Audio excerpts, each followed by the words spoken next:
Good morning, everyone. I hope you all are doing great. This side Komal. Well, in today's vlog, I am going to show my routine apart from banking exam क्योंकि almost सारे exam ख़त्म हो गए हैं, year and पे है और मेरे सेमेस्टर एग्ज़ाम्स लेकिन ख़त्म नहीं हुए हैं और फुल टाइम एस्पिरेंट के साथ साथ एग्ज़ाम को मैनेज करना, सेमेस्टर एग्ज़ाम्स को बेसिकली कॉलेज के एग्ज़ाम्स को मैनेज करना इज़ लिटिल बिट डिफ़िकल्ट। ऊपर से ठंड इतनी ज़्यादा है बट स्टिल जाना तो था ही, और जिस दिन मेरा एग्ज़ाम रहता है उस दिन मेरा लाइब्रेरी छूटता है। ऑल्सो इस वीडियो में मैं आगे बताने वाली हूँ कि मैं लाइब्रेरी कब से रिज्यूम करने वाली हूँ या फिर मैं ब्रेक लूँगी या नहीं लूँगी, दिस काइंड ऑफ थिंग। सो आज मेरा एग्ज़ाम था Indian foreign trade and investment का, जिसके लिए मैं बिना पढ़े रेडी थी। मैं पढ़ी थी, ओवरव्यू टाइप ली थी, क्योंकि कॉमर्स बैकग्राउंड का ये तो खासियत है कि आपको टर्म्स इतने तो पता होते हैं कि you can write answers of 5 pages. So yes, this is my college जहाँ पे मेरा 3rd फ्लोर पे एग्ज़ाम होता है और इतनी सीढ़ी चढ़ने के बाद वो जो 25 पेज लिखना होता है that is very much difficult. और हमेशा मैं एग्ज़ाम देकर, मतलब मेरा 10 से 1 एग्ज़ाम था, मैं 1 बजे से पहले ही निकल जाती हूँ क्योंकि नहीं आता भाई, मैं 20 पेज से ऊपर लिख ही नहीं पाती हूँ। फिर ऊपर से इतनी ठंड देख के आई वॉज लिटरली शिवरिंग, इतनी ज़्यादा ठंड थी बाहर।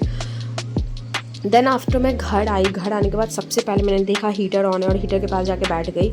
और ऑल्सो एग्ज़ाम के चक्कर में मैं पूरे दिन कुछ भी नहीं पढ़ी, मतलब कह सकते हैं लास्ट डे ही, मतलब लास्ट नाइट ही RRB PO प्रीलिम्स का रिजल्ट आया था जिसमें मेरा नहीं हुआ। तो बेसिकली कह सकते हैं कि मेरे सामने अभी कुछ एग्ज़ाम लाइंड अप नहीं है, बट इसका मतलब ये नहीं है कि फ़्लो तोड़ना है। फ़्लो को कंटिन्यू रखने के लिए आप एडिटोरियल क्लासेस डेली कीजिए, करंट अफेयर्स डेली कीजिए to be in a flow, और अपने वीक एरियाज़ पे मतलब काम करते रहना है। अपार्ट फ्रॉम डैट कुछ स्किल सीखना है, स्किल सीख लो, क्योंकि यही एक टाइम है जहाँ पे कुछ कर सकते हो प्रोडक्टिव भी।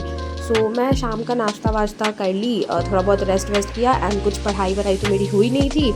तो उसके बाद फिर मैं सोची कि एडिटोरियल की क्लासेस कर लेती हूँ, क्योंकि वो तो हमेशा ही हेल्पफुल रहता है। तो मैं एडिटोरियल की क्लासेस शाम में 6 बजे लेकर बैठी कि हाँ चलो थोड़ा सा पढ़ लेते हैं। पढ़ने में समझ नहीं आता कि कोई एग्ज़ाम लाइंड अप नहीं होता ना, तो पढ़ने का मन भी नहीं करता। और इसी वजह से मैंने सोचा कि अनप्रोडक्टिव बनाने से अच्छा है कि मैं लाइब्रेरी से थोड़े टाइम का ब्रेक ले लूँ और बाद में रिज्यूम करूँगी आफ्टर 1 मंथ समथिंग। तो अभी जो भी व्लॉग्स आएंगे मेरे घर से ही देखने को मिलेंगे आपको। And yes, you can see on the screen, ये मेरा यूट्यूब चैनल है, मेरे टैब पे भी शो हो रहा है, और आप लोगों ने अभी तक इसको सब्सक्राइब नहीं किया है, so do subscribe. And then उसके बाद मैं डिनर कर ली, एंड डिनर करने के बाद मैं कुछ रिसर्च कर रही थी ऐसे ही कि क्या कुछ कर सकते हैं। So if you like this content, do subscribe and follow for